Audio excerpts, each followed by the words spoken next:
پوچھ لیں حاضر ہوں ہم ان کی بارگاہ۔ الحمدللہ رب العالمین والصلاة والسلام علی خاتم النبیین اما بعد فاعوذ باللہ من الشیطان الرجیم بسم اللہ الرحمن الرحیم والصلاة والسلام علیک یا رسول اللہ وعلی آلک واصحابک یا حبیب اللہ والصلاة والسلام علیک یا نبی اللہ وعلی آلک واصحابک یا نور اللہ۔ مدری چینل کے ناظرین، پروگرام دارالافتاء اہل سنت میں آپ کو خوش آمدید کہتے ہیں۔ اللہ رب العالمین ہم سب کو دین اسلام کے احکامات سیکھ کر سمجھ کر ان پر عمل پیرا ہونے کی توفیق عطا فرمائے۔ ہمارے پیارے نبی صلی اللہ علیہ وآلہ وسلم کا فرمان عظمت علی شان ہے کہ اللہ پاک نے میری قبر، میرے مزار پر انوار پر ایک ایسے فرشتے کو مقرر کیا ہے، اللہ نے اسے ایسی سماعت عطا فرمائی ہے کہ ہر ایک کی آواز سنتا ہے۔ تو جو بھی میرا امتی، جو بھی کوئی شخص درود بھیجتا ہے تو وہ فرشتہ بارگاہ رسالت میں عرض کرتا ہے، یا رسول اللہ صلی اللہ علیہ وسلم، بیٹا فلاں اس نے آپ پر درود بھیجا ہے۔ تو حضور اکرم صلی اللہ علیہ وسلم کی بارگاہ میں اس پر درود پڑھنے والے کا نام اور جس کا وہ بیٹا ہے اس والد کا نام بھی پیش کیا جاتا ہے۔ اپنے بچوں کو بھی درود پاک پڑھنے کی تعلیم اور تربیت کریں تو انشاءاللہ اسی عمل کے سبب ہمارا نام بارگاہ رسالت میں بھی پیش ہوتا رہے گا۔ صلو علی الحبیب صلی اللہ تعالی علی محمد صلی اللہ علیہ وآلہ وسلم۔ ناظرین کرام، پروگرام میں آپ اول تاخیر ہمارے ساتھ شامل رہیں تو سوال جواب کی صورت میں بہت سا علم سیکھنے کو ملے گا۔ آج کے ہمارے مہمان ہیں مفتی محمد جمیل رضا اطہاری صاحب، ان کو بھی خوش آمدید کہتے ہیں۔ کیسے مزاج گرامی؟ الحمدللہ علی کل حال، ماشاءاللہ۔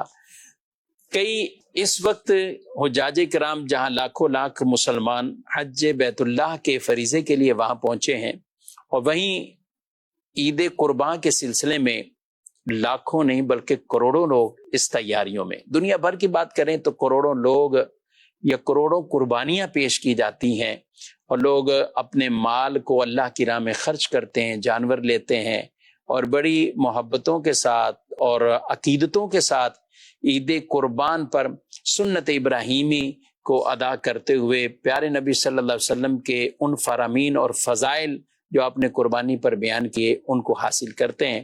اس پر بھی انشاءاللہ کچھ گفتگو کریں گے۔ میں مفتی صاحب سے سب سے پہلے تو یہ پوچھوں گا، جانور کے حوالے سے بہت سے لوگوں کو دانتوں کے حوالے سے یہ کنفیوژن رہتی ہے۔ جانور خریدنے جانا ہے تو مین کام ہی دانت والا ہوتا ہے، جو سب سے پہلے جا کر اس کے دانت چیک کرتے ہیں۔ ظاہر ہے اور کرنا بھی چاہیے، چلیں آپ ہی بتا دیں کیسے چیک کریں۔ بسم اللہ الرحمن الرحیم۔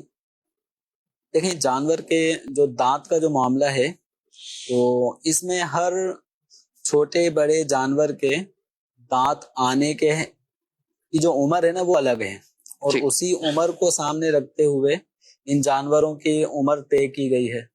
مثلا جو بکرا، بکری، دمبا، بھیڑ وغیرہ ہیں تو ان کے اندر جو مسنہ ہوتا ہے، مسنہ کا مطلب جو 1 سال کی عمر جس کی پوری ہو گئی اور دوسرا سال اس کا شروع ہو چکا ہے۔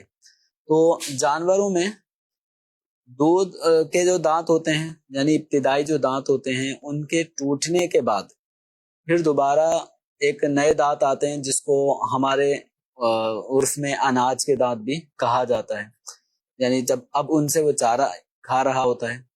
تو دودھ کے دانت ٹوٹنے کا جو عمل ہے، عمومی طور پہ جب بکرا بکری یہ 1 سال کی عمر کو ہو جائیں تو ان کے دودھ کے دانت ٹوٹ جاتے ہیں، اور پھر جب 1 سال کے ہونے کے بعد پھر یہ دانت ان کے جو اناج والے دانت کہلاتے ہیں، پرماننٹ جو دانت ہوتے ہیں، وہ پھر اگنا شروع ہو جاتے ہیں، آ جاتے ہیں۔ ٹھیک۔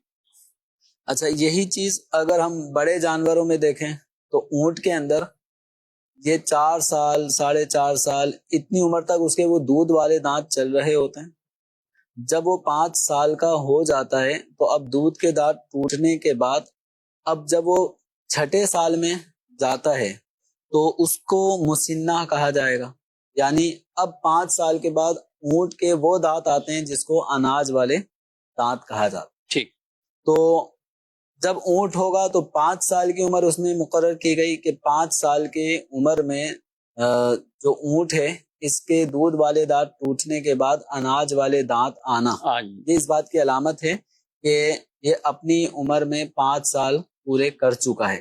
اسی طرح بیل، بچھڑا، بچھیا وغیرہ یہ جو جانور ہے اس کے اندر 2 سال کی عمر مقرر کی گئی ٹھیک کہ 2 سال سے پہلے ان کے جو دانت ہوتے ہیں وہ دودھ والے دانت ہوتے ہیں، جیسے ہی 2 سال پورے ہونے کا زمانہ آ رہا ہوتا ہے تو اب ان کے وہ دانت ٹوٹ کر پھر وہ اناج والے دانت اگتے ہیں۔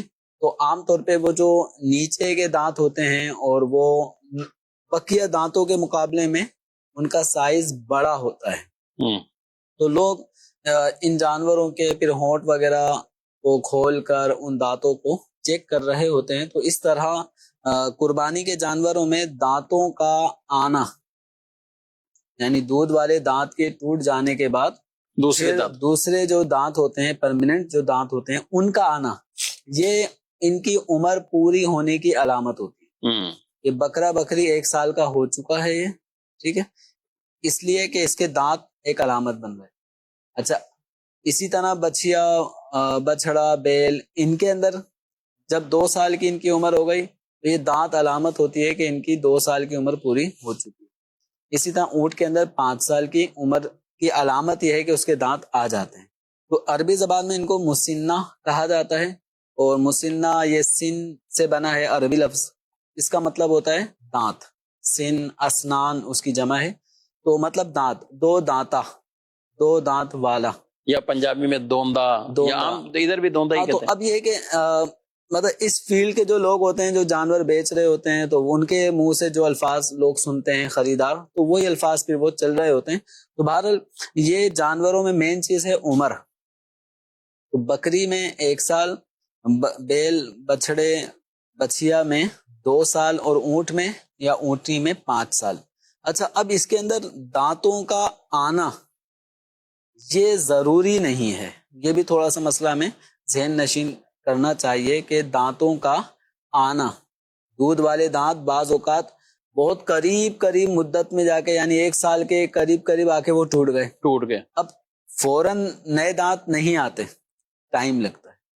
اچھا، اسی طرح دیگر جانوروں میں تو اگر دودھ کے دانت ٹوٹے ہیں اور ابھی نئے دانت آنے میں 2-3 مہینے اور لگیں گے، لیکن ہمیں پتا ہے کہ اس جانور نے بکرا بکری وغیرہ کی عمر 1 سال ہو چکی ہے، ٹھیک، یہ کس طرح ہوگا؟ جیسے اب آپ کے اپنا جانور ہے، پالتو جانور، اس کی ڈیٹ آف برتھ کے حساب سے اگر آپ دیکھیں تو اسلامی اعتبار سے وہ 12 مہینے گزار چکا ہے، مثلا ان دنوں میں وہ 12 مہینے کا ہو گیا، یعنی خلاصہ یہ کہ پچھلے بقرہ عید پہ تھا، پچھلے بقرہ عید پہ 2-4 دنوں کا، 6 دن کا، تو وہ تھا، یعنی اور ان آنے والی بقرعید کے دنوں میں وہ 1 سال کا ہو چکا ہے، صحیح، لیکن اس کے وہ نئے دانت نہیں آئے، صحیح، بالفرض کوئی مذائقہ نہیں۔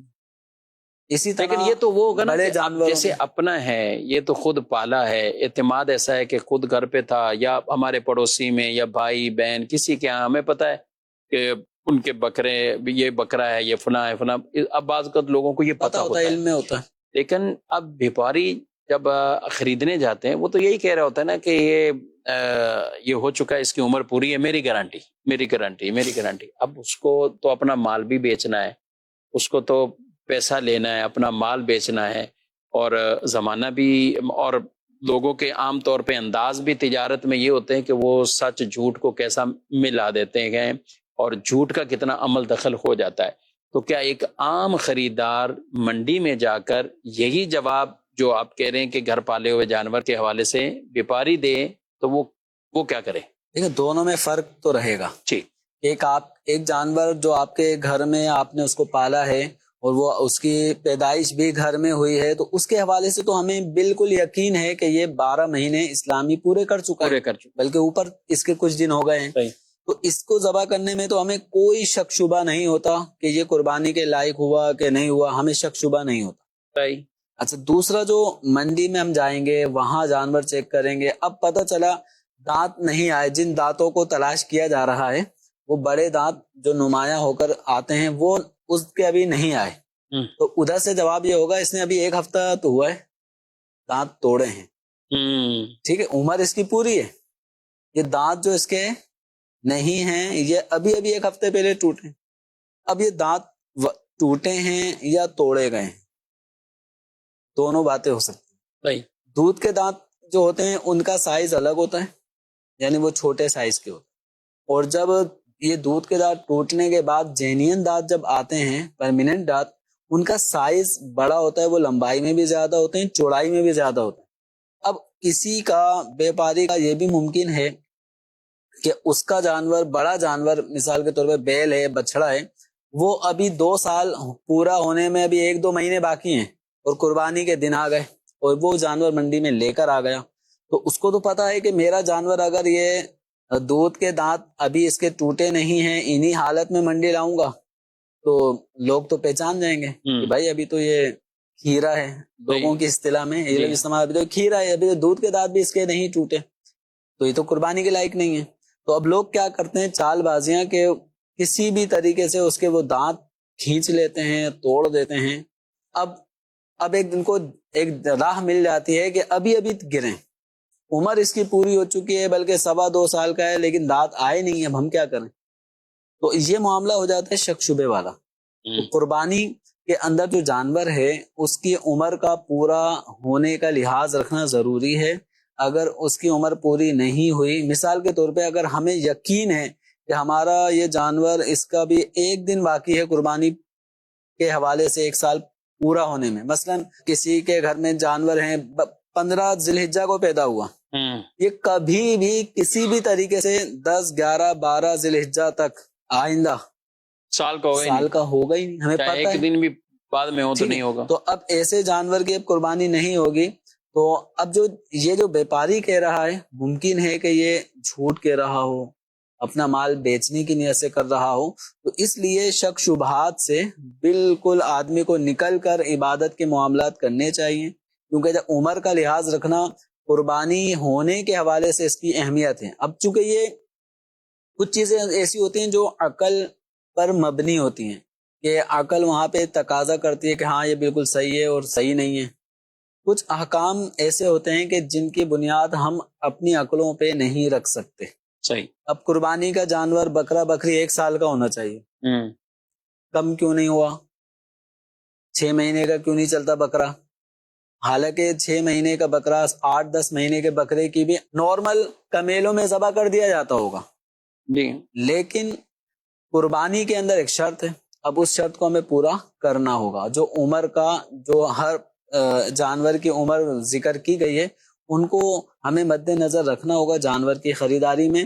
تو شک شبہ سے بالکل بچتے ہوئے یقینی کیفیت کی طرف آ جائیں، اور یقینی کیفیت یہ ہے کہ جانور کے 2 دانت جو نمایاں طور پہ بڑے ہوتے ہیں اور وہ جینین اگے ہوئے ہوں، لگے ہوئے نہ ہوں، دونوں میں فرق ہے۔ صحیح ہے۔ بس اوقات وہ ہوتا ہے کہ ایک اور دھوکے کی طرف آپ نے نشاندہی کر دی کہ کوئی اور ہے یا ابھی آئے نہیں اور دانت لگا دیے، اور ایسے لگا دیتے ہیں کہ اندازہ نہیں ہو رہا ہوتا کہ، اور یہ ہم بھی بات کر رہے ہیں، ہمیں بھی دکھائیں گے تو شاید ہمیں بھی اندازہ نہیں ہوگا۔ پہلی بات تو یہ ہے کہ ایک شہری زندگی والے تو اس کے منہ کو پکڑنا، قریب جانا ویسے بھی ڈر رہے ہوتے ہیں، پھر دانتوں کو کون ہلا کر اور اتنا پہچان بھی رکھے۔ تو میں تو ناظرین سے یہ کہوں گا کہ وہاں جا کر یہ سائز نہ دیکھا کریں کہ جانور کا سائز بہت بڑا ہے، موٹا تازہ ہے، یہ دیکھنا چاہیے، لیکن پہلے دیگر شرائط پوری دیکھ لو۔ ہیرے بھی کئی جانور ایسے ہوتے ہیں جمیل صاحب، بہت موٹے تازے ہو جاتے ہیں، اور جو کیٹل فارم والے ہیں ان کے آپ جا کے 1-1 سال کے، 1.25 سال کے آپ جانور دیکھیں تو آپ کہیں گے کہ ہاں ٹھیک ٹھاک یہ ہو چکا ہے۔ وہ فیملی کیٹاگری، ان کی نسل ہی بالکل ان کی نسل بھی جدا، اور میرے کو خوراک بھی ایسی ملی، تو جب خوراک، یہ ساری چیزیں ہیں، تو صرف اس کا موٹا ہونا، فربا ہونا نہیں دیکھیں گے، بلکہ اس کی عمر کا پورا ہونا، یہ بہت اہم بات اور ضروری بات ہے۔ آپ کا پیسہ تو لگ جائے گا، کہیں ایسا نہیں ہو کہ قربانی نہ ہو۔ اور اس طرح کا بھی ہمارے پاس دارالتعلیم سنت میں پچھلے سال ایک فتویٰ جاری ہوا کہ جانور لے لیا کسی نے، جانور لیا، اور جس سے لیا تو وہ تو پورا ہی اسی طرح کہ بھئی یہ آپ لے جائیں، بے فکر ہو جائیں اور کچھ بھی نہ۔ اچھا، اس نے بھی اللہ کے بندے لے کے آ گیا اور جانور ذبح کر دیا۔ اب جو قصاب تھے تو وہ تو اس کے نہیں تھے، وہ الگ تھلگ ہی تھے، مطلب جنہوں نے ذبح کیا انہوں نے ذبح کر دیا۔ اب ذبح ہونے کے بعد جو جانور کی وہ سری تھی اور دانت وغیرہ کھل گئے اور پورا، تو قصاب نے بولا یہ جانور ہو ہی نہیں سکتا کہ 2 سال کا، اچھا یہ 2 دانت کا ہے نہیں. اچھا جانور ذبح ہو گیا, سب کچھ ہو گیا, اب انہوں نے کہا کہ نہیں. اچھا اب وہ بھی دوسرا دن تھا یا تیسرا دن تھا, قصاب حضرات بھی کافی فارغ تھے, انہوں نے اور بھی منگا لو بھائی, ادھر ادھر سے 2-4 اور منگا لیے, وہ دیکھیں بولے ہے ہی نہیں ہے, یہ 2 سال کا نہیں. تو اب یہ چیز تو قربانی ہونے کے بعد بھی اس پہ واضح ہو گئی کہ 2 سال کا نہیں ہے, اور اس کو فتویٰ یہی دیے گا کہ قربانی تو نہیں ہوئی. جب یہ یقینی طور پہ کہ جانور ایسا ذبح ہوا ہے تو پھر قربانی نہیں ہوئی. اب اس کا اس کے ساتھ وہ شروع ہو گیا کہ بھائی تم نے مجھے اتنے کا دیا, 1,60,000 کا دیا, 2 لاکھ کا دیا, جبکہ جانور یہ کھیرا اتنے کا ہونا چاہیے تھا. یہ ایک الگ تنازع کھڑا ہوا. خیر وہ یعنی وہ حکم تو یہی جاری ہوا کہ جب عمر کا واضح ہو گیا تو پھر قربانی اس کی شمار نہیں ہوگی, قربانی اس کی نہیں ہوئی. تو ہم ہر جانور کی بات بھی نہیں کرتے, تو ہمیں یہ چاہیے کہ یقینی طور پر ہم دیکھ لیا کریں, اور پھر اس کے بعد آپ اپنا جانور بھی ذبح کریں, خوش دلی کے ساتھ کریں. اللہ اس کی برکتیں عطا فرمائے اور ہمیں وہ اخلاص اور تقوی پرہیزگاری بھی ہمیں عطا فرمائے. بڑھتے ہیں آپ کے سوالات کی طرف. میرا نام محمد امان اللہ اتاری ہے. مفتی صاحب آپ سے ایک سوال تھا, نابالغ بچوں پہ حج فرض ہے؟ نابالغ بچوں پہ حج کے لیے نابالغ جو بچہ یا بچی ہے وہ احکام شرعیہ کا مکلف یعنی پابند نہیں ہے. تو نابالغ بچے پہ جیسے نماز فرض نہیں ہے, لیکن ایک عمر آتی ہے, اس عمر میں اس بچے کو نماز کی ترغیب دلائی جائے گی. جیسے 7 سال کی عمر ہے, ٹھیک, اس 10 سال کی عمر میں تھوڑا سا اس کو تاکید زیادہ ہوگی, ٹھیک ہے, تو اس میں مناسب سختی بھی والد کر سکتے ہیں. اسی طرح روزہ رکھنا ہے, ابھی وہ نابالغ ہے, روزہ رکھنا فرض نہیں ہے, لیکن 8 سال 7 سال کی عمر ہے, ترغیب دلائی جائے گی. 10 سال کی عمر ہو چکی ہے بچے یا بچی کی, تو اب حکم والدین کو یہ ہے کہ روزہ رکھوانے میں ان کو تھوڑا سختی کروائیں. اچھا, اب زکوٰۃ نابالغ بچوں پہ ان کے مال کی زکوٰۃ نہیں ہے, اور ان کے مال پر زکوٰۃ تصور کر کے والدین کچھ رقم ان کی طرف سے بطور زکوٰۃ بھی نہیں نکال سکتے کہ بچوں کے مال میں اس طرح نفلی صدقہ یا خیرات کرنا جائز نہیں ہے. اچھا, اب رہا معاملہ حج کا, تو ارکان اسلام میں اب یہ نماز, روزہ, اس کے ساتھ بھی یہ حج کا معاملہ آیا. تو نابالغ بچے پہ حج فرض نہیں ہے. جب بالغ ہوگا, اور بالغ ہونے پر بھی ہر بالغ پہ حج فرض نہیں ہے, اس میں بھی اس کی مالی استطاعت کہ بیت اللہ شریف یعنی مکہ مکرمہ جانے آنے, وہاں رہنے, اس تک پہنچنے کی سواری, پھر اگر یہ ایک سربراہ ہے اپنی فیملی کا تو اس کے ماتحت جن لوگوں کا نان نفقہ کھانا پینا اس کی اوپر ذمہ داری ہے, تو اس سفر حج کے دوران اتنا مال و اسباب پیچھے گھر والوں کے لیے بھی چھوڑ کر جائے کہ وہ اس کے بغیر گزر اوقات کھانے پینے کے کر سکیں. اور بھی کچھ شرائط یعنی بالغ ہوا تو اب ظاہر ہے جیسے عام مردوں کے لیے, مردوں کے لیے احکامات ہے وہ سارے پھر اس پر بھی آ جائیں گے, وہ پھر اس کے اوپر آ جائیں گے. اب چاہے اس کی عمر 15 سال ہو 16 سال ہو, لیکن وہ مال و اسباب کے اعتبار سے اس قدر اس کے پاس ملکیت میں اتنا مال ہے کہ وہ سفر حج بآسانی کر سکتا ہے, سفر حج کے اخراجات پورے اپنے مال سے برداشت کر سکتا ہے. تو ایام حج یعنی جن دنوں میں کسی شہر ملک سے قافلے تیار ہو رہے ہوتے ہیں, تو جیسے ہمارے ہاں پہ رجب یا شعبان کا مہینہ ایسا ہے کہ جن میں قافلے ترتیب پا رہے ہوتے ہیں, تو ان دنوں میں اگر کسی 15-16 سال کے نوجوان لڑکے یا کوئی لڑکی ہے اس کی ملکیت میں اتنا مال و اسباب ہے تو اس کے اوپر پھر حج کی فرضیت ہو جائے گی. نابالغ پہ نہیں ہے, نابالغ کے اوپر حج لازم نہیں ہے. اچھا نابالغ چلیں, آپ نے کہا حج فرض نہیں ہے, نابالغ کئی بچے ہوتے ہیں جن کو لوگ کروا رہے ہوتے ہیں. آپ نے بھی حج کی سعادت حاصل کی ہے, اور آپ نے بھی حج کے سفر میں دیکھا ہوگا بچے بھی ہوتے ہیں کئیوں کے. اچھا کئی میاں بیوی تو چھوٹے بچے ہیں یا گود کے بچے ہیں وہ تو ہیں ہی ہیں, لیکن بعض چلنے میں بڑے اچھے لگتے ہیں, چھوٹے چھوٹے جو 6 سال 7 سال اس طرح کے بچے بھی ہوتے ہیں. تو اب نابالغی میں کسی نے اپنے بچے کو حج کرا دیا, بھلے بچہ سمجھدار تھا, یعنی 10 سال بیٹا تھا, 10 سال عمر ہوگی, 11 سال ہوگی, 12 سال تھے ابھی نابالغ, اب حج کرا دیا, تو کیا اس پر دوبارہ حج فرض ہوگا آگے جا کر اس کی شرائط وغیرہ پائی جائے؟ بچوں کی جو عبادات ہیں نا, جو نابالغی کی عمر میں وہ عبادات کر رہے ہوتے ہیں, وہ ان کے حق میں نفل ہوتی ہے, ٹھیک, فرض نہیں ہوتی. تو اگر والدین نے اپنے کسی نابالغ بیٹے جو 10 11 12 سال کی عمر کا ہے اور ہے نابالغ، تو اس کو اپنے ساتھ سفر حج پہ لے گئے، اس نے حج کیا باقاعدہ، مناسک حج سارے پراپر طریقے سے اور عقل و سمجھداری کے ساتھ اس نے ادا کیے بڑے ذوق کے ساتھ، لیکن یہ جو اس کا حج تھا یہ نفلی حج تھا، اس کے اوپر فرض نہیں تھا. تو اب جب یہ بالغ ہوگا، بالغ ہونے کے بعد پھر حج کے واجب اور فرض ہونے کے شرائط پائے جائیں گے، تو اس صورت میں اس نابالغ جو اب بالغ ہو چکا ہے تو اس کے اوپر شرائط پائے جانے کی صورت میں حج فرض ہوگا. تو پچھلا حج وہ نفل تھا، اس نفلی حج کو ہم فرض حج کے درجے میں نہیں لے سکتے. ٹھیک ہے، یعنی اس طور پر ان پر فرضیت آئے گی. جی. تو کیا مشورہ دیں گے لوگوں کو اب کہ وہ اس عمر میں کروائیں یا جب فرض ہو جائے تب ہی ان کو کروائیں؟ اب دیکھیں جب فرض تو ہوگا، خرچہ تو تقریباً قریب بلکہ 10 سال سے اوپر کی عمر کا تو پوری ٹکٹ بھی ہے، ہر چیز پوری اس کے خرچے ہیں. اب یہ ہوتا ہے کہ بچے کو اگر چھوڑ کے جاتے ہیں جبکہ والدین سفر حج پہ اس کے اوپر خرچہ کر سکتے ہیں، اتنی استطاعت ہے، کوئی پرابلم نہیں ہے، اور بچے کا ایک ذوق بھی ہے ٹھیک اور استطاعت بھی ہے، اور چھوڑ کے جانے پر اس کے دل کو تکلیف بھی پہنچے گی، والدین چھوڑ کر جا رہے ہیں، تو ایسے موقع پر ایک بچے کو اپنے ساتھ اگر لے جائیں تو اس میں کوئی مذائقہ نہیں ہے. رہا معاملہ اس پہ فرض ہونے کا، تو وہ تو اس بچے کی اپنی ذاتی ملکیت کو دیکھیں گے جب وہ بالغ ہو جائے گا. جب بالغ تو اس میں والدین کے پاس اتنی اماؤنٹ موجود ہے، ابھی لڑکا بالغ ہو چکا ہے تو اس کو حج پہ بھیجیں.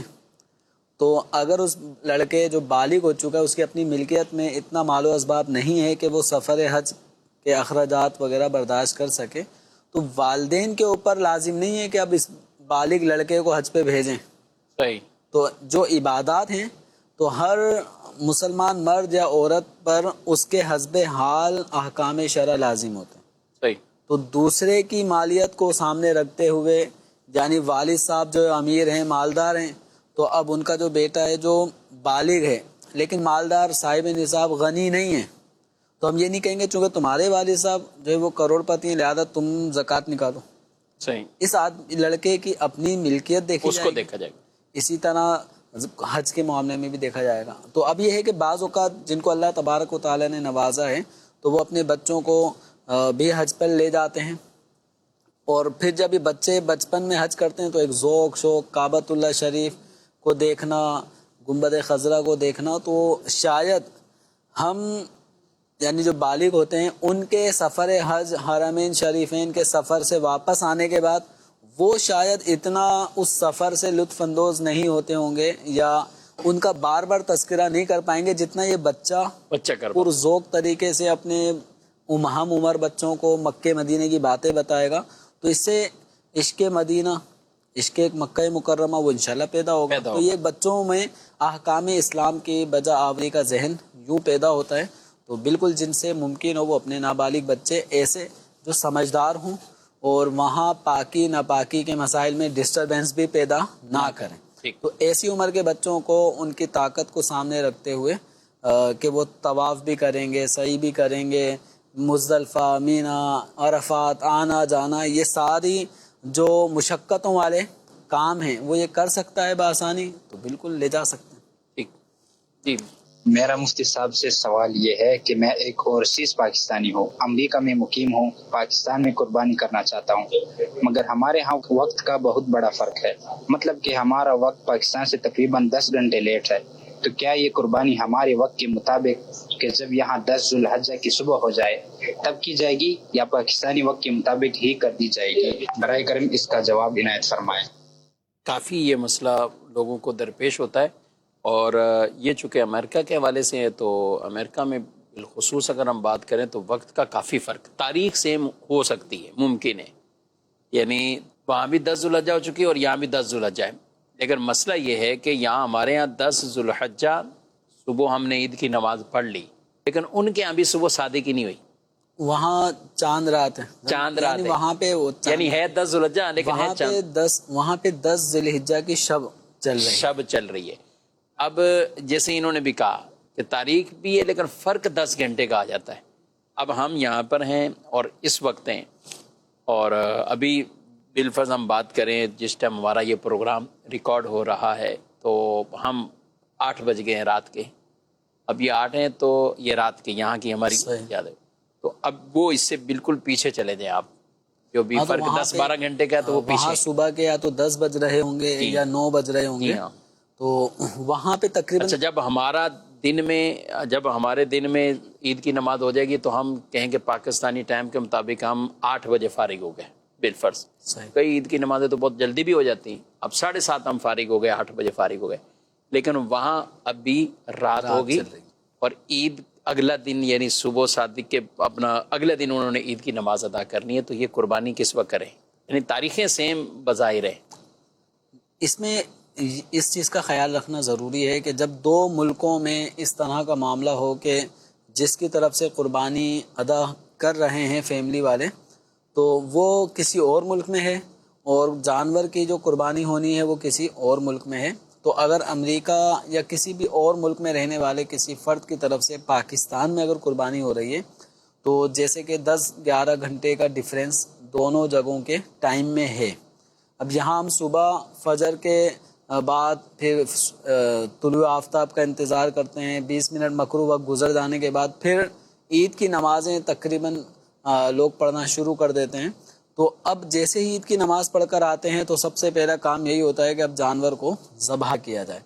تو اگر کسی فیملی ممبر نے اپنے اس آدمی کی طرف سے کہ جو بیرون ملک رہتا ہے اور ابھی وہاں پر صبح صادق بھی نہیں ہوئی, وہاں 10 ذی الحجہ کا صبح کا دن کا وقت ابھی آیا ہی نہیں ہے, رات ہی چل رہی ہے, تو اس بات کا خیال رکھنا ضروری ہوگا کہ دوسرے ملک میں بھی قربانی کا وقت شروع ہو جائے تو پھر اس کی طرف سے قربانی ادا کر سکتے ہیں. دونوں جگہوں پہ 10 گھنٹے کا ڈیفرنس آ رہا ہے, تو اب اس بات کا خیال رکھنا ضروری ہوگا کہ پاکستان میں چونکہ قربانی کا وقت ہو چکا ہے اور یہاں جگہ بہ جگہ اب لوگ اپنے جانوروں کو ذبح کر رہے ہیں, لیکن آپ جس بندے کی طرف سے جانور ذبح کریں گے پاکستان میں وہ ابھی امریکہ میں ہے, یورپ میں, دیگر ملکوں میں ہے, وہاں ابھی رات چل رہی ہے. تو ابھی اس کی طرف سے نہ اس کی طرف سے الگ سے بکرا خریدا تھا تو وہ بکرا بھی ذبح نہیں کر سکتے اس ٹائم. صحیح. اچھا, اس کی طرف سے اگر کوئی شیئرنگ والی کنڈیشن تھی کہ ایک بڑا جانور لے لیا اور اس کی طرف سے بھی ایک حصہ لے لیا, تو اب اگر اس بڑے جانور کو اس ٹائم ذبح کرتے ہیں جبکہ جس کی طرف سے یا وہ حصے دار کے پاس تو ابھی وقت ہی شروع نہیں ہوا قربانی کا, تو اس طرح کے جانور کی قربانی کرنے سے اس کا واجب ادا نہیں ہوگا اور یوں کسی کا بھی واجب ادا نہیں ہوگا. صحیح. تو ایسے موقع پہ ضروری ہے کہ دونوں مقامات پر قربانی کرنے کے جواز کا وقت چل رہا ہو. تو اب اس کے لیے ایک صورت یہ بن سکتی ہے کہ آپ 11ویں تاریخ کو ذی الحجہ کی قربانی کر لیں.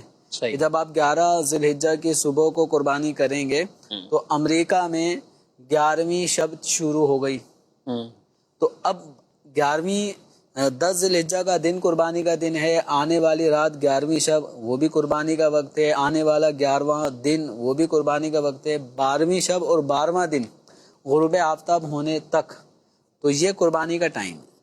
تو جب بھی دو ملکوں میں رہنے والے افراد کا اگر ایک جانور میں شیئرنگ ہے تو اس جانور کے وہ ذبح اس ٹائم کریں گے کہ یہاں پر بھی قربانی کا وقت ہو اور وہاں پر بھی قربانی کا وقت چل رہا ہو, اگرچہ گھنٹوں کے حساب سے اس میں فرق ہو, لیکن قربانی کا وقت دونوں جگہ پایا جائے تو پھر قربانی کر سکتے ہیں. ٹھیک ہے.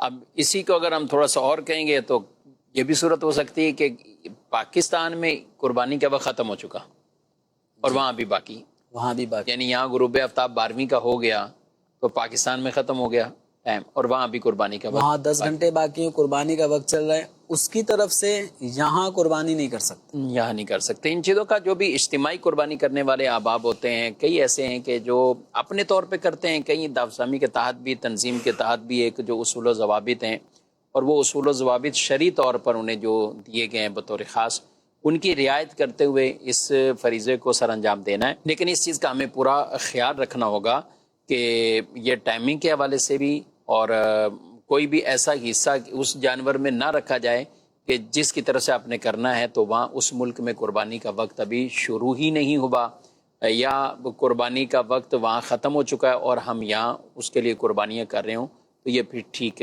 نہیں ہوگا. مزید کال. مفتی صاحب سے میرا ایک سوال یہ ہے، حج کے بعد اپنے پاکستان میں مقیم بچوں کی طرف سے عید الاضحیٰ کی قربانی مکہ میں کر سکتے ہیں؟ اچھا جی، اس کا برعکس پوچھا ہے، یعنی عام طور پہ یہاں وکیل کر رہے ہوتے ہیں تو یہ کہہ رہے ہیں کہ حج پہ جب وہاں ہیں تو یہاں والے کسی شخص کی یا اپنے بچے کی قربانی یہ وہاں کرنا چاہیں، پہلے تو یہ بتائیں کہ یہ عمل یعنی محمود عمل ہے، اچھا عمل ہے یا زیادہ نیکیاں ہیں، اور پھر مسئلہ بھی بتا دیں.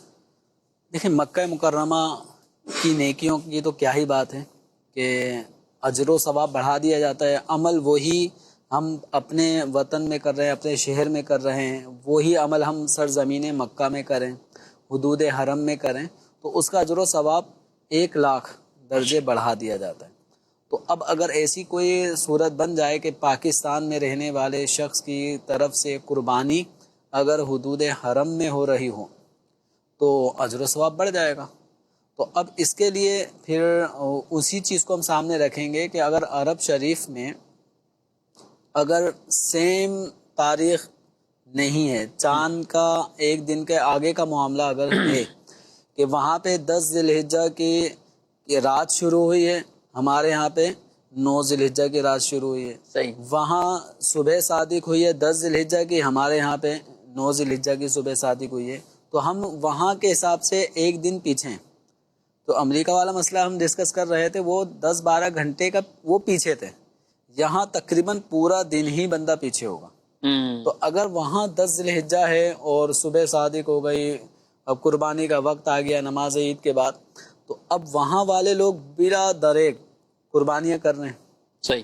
اب پاکستان میں تو 9 ذی الحجہ ہے، ابھی ایک دن ہی نہیں آیا. ابھی دن نہیں آیا. تو اب ایسی صورت میں کہ اگر کوئی عرب شریف میں کام کر رہا ہو، صرف یہ حاجی ہی کے لیے خاص نہیں ہے، جو عرب ممالک کے اندر رہ رہے ہیں اور وہاں ایک دن آگے چل رہا ہے، وہ پاکستان والوں کی طرف سے اگر قربانی کر رہے ہیں تو انہیں اس بات کا خیال رکھنا ہوگا کہ پاکستان میں بھی قربانی کا وقت شروع ہو جائے.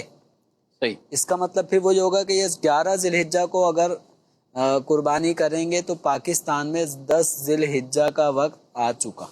صحیح. تو اس چیز کو مد نظر رکھنا ضروری ہے. اچھا اس کے الٹ بھی ہو سکتا ہے کہ کوئی کام کر رہا ہے عرب شریف میں، مکہ مدینہ اور عرب کنٹری میں کام کر رہا ہے، وہاں ایک دن آگے چل رہا ہو اور پاکستان ایک دن پیچھے ہو اسلامی تاریخ کے اعتبار سے. تو اب عرب ممالک میں کام کرنے والے فیملی ممبر کی طرف سے یہاں اس کے گھر والے قربانی کرنا چاہتے ہیں، تو اب کیا ہوگا، یہاں 10 ذی الحجہ کی جب قربانی کا وقت شروع ہوگا، 10 ذی الحجہ عید کی نماز کے بعد، وہاں 11واں دن ہوگا، آپ قربانی کر سکتے. قربانی کے دن. اچھا یہاں 11واں دن ہوگا تو وہاں پہ 12واں دن ہوگا. صحیح. اب ہمیں اس بات کا خیال رکھنا ہے کہ 11 تاریخ کو، یعنی ہمارے یہاں اگر دوسرے دن قربانی ہو رہی ہے تو اس کا خیال رکھیں کہ وہاں 12واں دن چل رہا ہے، تو ادھر کے غروب آفتاب سے پہلے یہاں قربانی ہو جانا ضروری ہے. ٹھیک ہے، ماشاءاللہ. البتہ ہم اس میں یہ مشورہ ضرور دیں گے کہ وہاں حاجی جو حج کی قربانی، حج تمتع، حج کران والے جو کرتے ہیں، تو ان کو اپنی قربانی کے لیے بھی ظاہر اگر خود جاتے ہیں تو بڑی مشقتوں کا سامنا بھی ہے، تو خود جائیں یا کسی ایسے قابل اعتماد آدمی، دینی شخص یا قابل اعتبار آدمی ہے کہ وہ ان کی طرف سے قربانی کرے گا، کیونکہ کئی احکامات قربانی سے اٹیچ ہیں. تو جمیل صاحب جب وہ حج کی قربانی کے جو مسائل ہیں اس میں بھی انہیں آزمائش کا بعض کا سامنا کرنا پڑ سکتا ہے، تو پھر یہ قربانی جو ہم کسی بھی ملک میں کر سکتے ہیں یا بالخصوص یہاں والوں کی اگر وہاں کرنی ہے تو پھر یہی مشورہ دیں کہ آپ، کیونکہ پہلے دن تو ہو نہیں سکے گی، اگر دن کا یہ فرق ہے تو پہلے دن تو وہ معاملہ رہے گا، پھر ساتھ یہ کہ 11 کو بطور خاص حاجی کا مینا سے اس طرف جانا اور قربانی کا جانور تلاش کرنا، تو کیا مشورہ یہی دیں گے، کیا کہیں گے آپ؟ دیکھیں حاجی صاحب کے لیے تھوڑا سا مشقت تو ہو سکتی ہے، لیکن جن کا اگر پہلے سے ہی ذہن بنا ہو تو ممکن ہے جہاں وہ اپنے جانوروں کی بکنگ کروائیں گے کہ ان کا کوئی وکیل ہوگا جو جانور خرید کے ان کی طرف سے قربانی کرنے کے بعد اطلاع دے گا میں نے آپ کا جانور ذبح کر دیا، اب آپ حلق کروا لیں. صحیح. تو اس طرح سے اگر کرنا ہو تو پہلے سے ارینج کرنا ہوگا، ورنہ ایک صورت یہ بن سکتی ہے کہ حاجی صاحبان ہی کی صورت نہ ہو، بلکہ وہاں پہلے سے اگر کوئی لوگ کام کاج کر رہے ہیں اور وہ عید وہیں گزاریں گے تو ان کے تھرو بھی قربانی اگر کروائیں گے تو وہ اپنے حساب سے نارمل کوئی پہلے سے بندوبست کر لیں گے. اس طرح پاکستان میں رہنے والے کی قربانی عرب شریف میں اگر ہو رہی ہے تو اس کا جو طریقہ کار بتایا ٹائمنگ کے حوالے سے اس کی رعایت کرتے ہوئے آپ قربانی کر سکتے ہیں. ٹھیک. مزید فراز اتاری نیو کراچی سے عرض کر رہا ہوں. میرا مفتی صاحب سے یہ سوال ہے، کیا احرام سے نکلنے کے لیے اپنے بال خود کاٹ سکتا ہے؟ برائے کرم جواب ارشاد فرمائیے. جی حاجی احرام سے نکلتے وقت حاجی صاحبان جب عمرے کا یا حج کا احرام باندھتے ہیں تو مناسک عمرہ یعنی طواف کر لیا اور سعی کر لی. تو طواف میں یعنی عمرے کے اندر یہ دو چیزیں بہت زیادہ اہم تھیں، طواف کعبہ اور صفا مروہ کے درمیان سعی. ان دو چیزوں کے ادا کر لینے کے بعد اب اس محرم کے لیے یعنی عمرے کا احرام باندھنے والے شخص کے لیے اب احرام سے باہر آنے کا وقت شروع ہو چکا. تو اب یہ عمرہ کرنے والا شخص طواف سعی کر کے فارغ ہو جانے والا شخص اب یہ چاہے تو کسی اور کے ذریعے سے اپنا حلق کروا لے. اکثر لوگ ایسا ہی کرتے ہیں اور اس میں آسانی بھی ہوتی ہے. دوسرا جو شخص اگر حلق کرے گا تو تھوڑا دیکھ بھال کے ہی کرے گا. اور اگر کوئی حاجی اتنا ایکسپرٹ ہے کہ وہ اپنا حلق خود کر سکے تو چونکہ احرام سے نکلنے کا وقت آ چکا ہے تو یہ اپنا حلق خود بھی کر سکتا ہے. اب چونکہ بال اپنے جسم سے دور کرنا یعنی جو حلق ہے، حلق ہی کی اجازت ہے، اس کے اندر حلق ہی کی اجازت ہے یا بالوں کی تقصیر کرنے کی اجازت ہے کہ اب چونکہ احرام سے باہر نکلنے کا وقت آ گیا، سر کے بال مونڈنے یا تقصیر کے علاوہ یہ ناخن نہیں کاٹ سکتا. ابھی صحیح. یہ اپنے ہاتھ کے بال ریزر سے صاف نہیں کر سکتا. یعنی پہلے حلق یا تقصیر پہلے حلق یعنی اب چونکہ احرام سے نکلنے کے لیے حلق یا تقصیر ضروری ہے، اس کی سے اجازت ہوگی. اسی طرح جو حج کر رہے ہیں تو حج کے اندر جو 10 ذی الحجہ ہے، 10 ذی الحجہ کو رمی کریں گے، کنکری ماریں گے. اس کے بعد قربانی حج تمتع قران والوں کی طرف سے قربانی ہوگی. یہ سیکنڈ کام یہ ہوگا. اور تیسرا کام ہوگا حلق یا تقصیر. اب قربانی بھی ہوگا یا آپ کو اطلاع دے دی گئی کہ آپ کا جانور ذبح کر دیا گیا، اب آپ کے لیے احرام سے نکلنے کا وقت آ گیا. صحیح. تو اب آپ کسی کو کہہ کر اپنے سر کا حلق کروا لیں. اور آپ اگر ایکسپرٹ ہیں، حلق کر سکتے ہیں، تو آپ خود بھی اپنے ہاتھوں سے اپنے سر کے بال کو اتار سکتے ہیں. اچھا یہ میں اس لیے کہہ رہا ہوں مہارت یا آپ کو ایکسپرٹ ہوں، یہ اس لیے کہہ رہا ہوں زخمی. ہاں 2015 میں جب ہم حج پہ تھے، مفتی کفیل صاحب بھی تھے اور میں بھی تھا، ہم ایک ہی گروپ میں گئے تھے. تو وہاں ایک ہمارے رفیق سفر تھے، بزرگ تھے. جب وہ عمرے سے فارغ، جب ہم حج تمتع کیا تھا، عمرہ ادا کیا، عمرہ ادا کرنے کے بعد پتہ چلا کہ جگہ جگہ ان کے سر پہ کٹ لگا ہوا ہے. خون بہ کیسے لگ گیا؟ اب یعنی وہ کھرنٹ سا جم گیا اور نشان سر پہ پتہ چل رہا ہے کہ جگہ جگہ سے ایک بلیڈ لگا ہے. تو کہنے لگا میں نے خود ٹرائی کی تھی حلق. اور بعد کا تو بہت زیادہ چھیل دیتے ہیں، یعنی جتنا چاہیے اس کو بلیڈ کی جو تیزی ہے، کٹنگ ہے، یہ پتہ بھی نہیں چلتا، کھال کٹ جاتی. یعنی کھال کاٹ رہے ہیں آپ، بال کاٹنی تو اس طرح یعنی اتنے زیادہ اس کو رگڑ رگڑ کے کہ وہ ایسا لگ رہا ہے جیسے نیچے وہ سارا خون ہو گیا یا خون ظاہر ہو رہا ہے، اتنی کھال آپ نے رگڑ دی. اس میں اگر کوئی شوگر پیشنٹ ہو کتنی اس کے لیے بھی ایک اذیت والا معاملہ ہو جائے گا. زخم بعض اوقات شوگر پیشنٹ اگر شوگر بہت زیادہ ہائی بڑی ہوئی ہوتی ہے تو زخم صحیح بھی بہت دیر سے ہوتے ہیں. تو لہذا عافیت چٹکلا یاد آ گیا اس پہ، آپ کی بات پہ چٹکلا یاد آ گیا. آپ نے 2015 کی بات کی تو میں بھی وہیں تھا، آپ بھی وہیں تھے، اور بس خیمے ہمارے آگے پیچھے ہوں گے اور وہ فرق تھا. تو آپ کو یاد ہوگا کہ 2015 میں ایک واقعہ بھی پیش آ گیا تھا.